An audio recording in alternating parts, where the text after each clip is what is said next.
Sprayer cleanout is coming to the forefront of many farmers and applicators and dealers' minds in 2018 and beyond due to a couple of factors.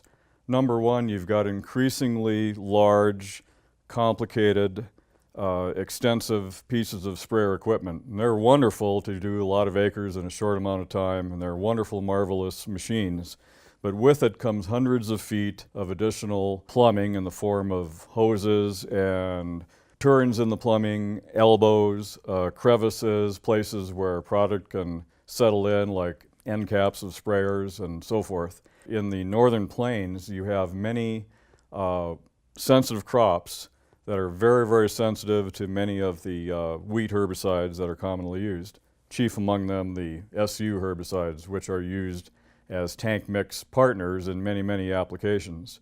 And 30 or 40 years ago, when most of the wheat growing area was predominantly wheat on wheat or wheat fallow, this was less of an issue with the older style SUs because contaminating wheat wasn't an issue.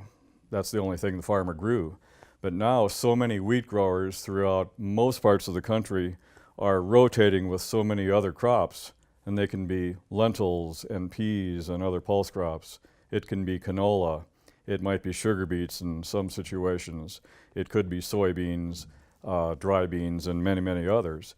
And because they're using the same sprayer on their wheat and then later on these potentially sensitive rotation crops, the whole issue of sprayer cleanout and the fact that your formulation choice not only can affect sprayer cleanout but increase the chance of this sprayer yield drag is just on everybody's minds in the modern times versus 30 or 40 years ago when it wasn't much of an issue.